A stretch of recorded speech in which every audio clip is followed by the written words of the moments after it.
Assalamualaikum warahmatullahi wabarakatuh. Di sini saya akan mempresentasikan best practice saya yang berjudul pembelajaran TARL berbasis masalah guna meningkatkan kemampuan pemecahan masalah matematis siswa pada materi bilangan berpangkat. Sebelumnya, perkenalkan diri terlebih dahulu. Perkenalkan, nama saya Ari Widianti dengan nomor NIM 1923770126 dari kelas Matematika A PPG Prajabatan Gelombang 2 tahun 2023 dari Universitas Pancasakti Tegal. Pada tahap pertama yaitu pendahuluan. Pendidikan merupakan suatu usaha yang disengaja untuk menciptakan lingkungan belajar yang produktif dengan tujuan untuk menciptakan potensi setiap orang. Kemudian ada problem based learning atau PBL, yaitu suatu pendekatan pembelajaran yang menghubungkan kelas dengan skenario dunia nyata. PBL memupuk kemampuan siswa untuk berpikir kritis dan kreatif, memecahkan masalah dunia nyata dan memperluas pengetahuan dan pemecahan mereka sendiri. Kemudian ada pendekatan TARL yang berpusat pada penanganan kapasitas siswa dan kebutuhan pendukung lainnya.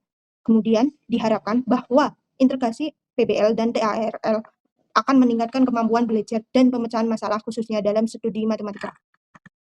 Tahap selanjutnya yaitu metode pelaksanaan best practice bertempat di SMP Negeri 9 Tegal kelas 8E tahun ajaran 2024-25 dengan 30 siswa yang terdiri dari 16 laki-laki dan 14 perempuan dalam mata pelajaran matematika selama 3 jam pelajaran atau 120 menit. Target atau subjeknya yaitu guru, peserta didik, ada wakakurikulum, dan kepala sekolah.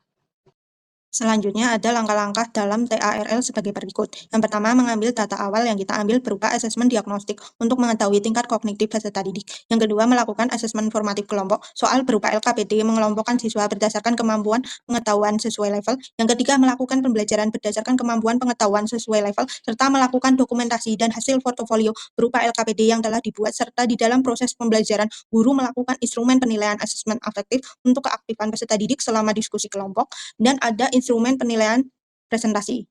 Kemudian yang keempat atau terakhir melakukan asesmen formatif individu akhir untuk mengetahui tujuan dari pembelajaran telah tercapai. Untuk selanjutnya ada tabel rubrik penskoran kemampuan pemecahan masalah, indikator KPMM. Yang pertama, memahami masalah, respon tidak mengerti sama sekali masalah yang dimaksud skor 0, tidak mengerti sebagian masalah dengan menyebutkan sebagian apa yang diketahui dan tidak menyebutkan apa yang ditanyakan dari masalah, skor 1, tidak mengerti sebagian masalah dengan menyebutkan sebagian yang diketahui dan menyebutkan apa yang ditanyakan dari masalah, skor 2, mampu mengidentifikasi masalah dengan benar dan tepat, skor 3. Kemudian indikator KPMM yang kedua yaitu membuat rencana model pemecahan masalah. Yang pertama, respon tidak merencanakan masalah sama sekali, skor 0.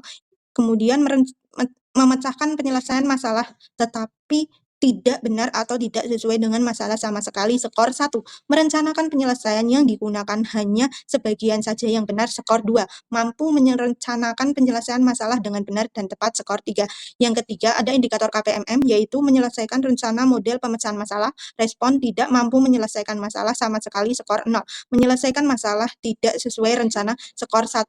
Menyelesaikan masalah sesuai rencana namun masalah kurang tepat, skor 2. Mampu menyelesaikan masalah dengan benar dan tepat, skor 3. Kemudian ada indikator KPMM yang keempat, yaitu menafsirkan solusi yang diperoleh. Respon tidak menyimpulkan masalah sama sekali, skor 0. Dapat menyimpulkan masalah tetapi kurang tepat, skor 1.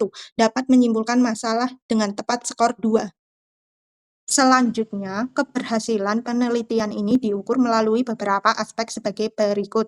Yang pertama, meningkatkan keefektifan proses pembelajaran yang terjadi jika aktivitas guru dan siswa sesuai dengan langkah-langkah model PBL dengan pendekatan TARL serta permasalahan dalam pembelajaran teratasi dan tidak terulang. Yang kedua, meningkatkan kemampuan pemecahan masalah matematis peserta didik kelas 8E SMP 9 Tegal yang dinilai dari meningkatkan jumlah siswa yang memenuhi indikator kemampuan pemecahan masalah matematis KPMM. Yang ketiga, tindakan dianggap berhasil jika lebih dari atau sama dengan 80% siswa memperoleh nilai dalam kategori kemampuan pemecahan masalah minimal atau cukup.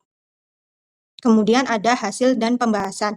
Penerapan model PBL dengan pendekatan TARL dalam kegiatan pembelajaran telah melakukan hasil positif, terlihat dari meningkatnya keterlibatan siswa dan antusiasme mereka dalam diskusi dan presentasi. Sebagian siswa sudah memahami PBL dengan pendekatan TARL karena sebelumnya mereka juga telah berkelompok dan menggunakan PBL, meskipun belum dengan TARL. Namun terdapat beberapa kekurangan seperti kecenderungan siswa untuk bekerja secara individu dan terdapat siswa yang kurang pemahaman pada setiap langkah pengerjaan LKPD.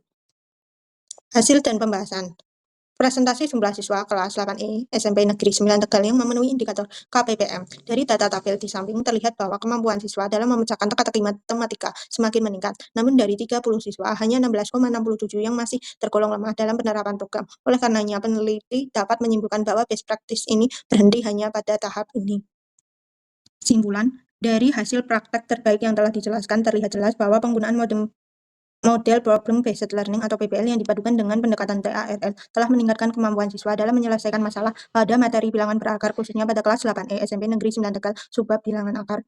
Dari 30 siswa yang ada, hanya 16,67% yang memiliki tingkat kemampuan pemecahan masalah matematis yang masuk dalam kelompok kurang, yang menunjukkan adanya peningkatan pada aspek ini. Cukup sekian presentasi dari saya. Wassalamualaikum warahmatullahi wabarakatuh.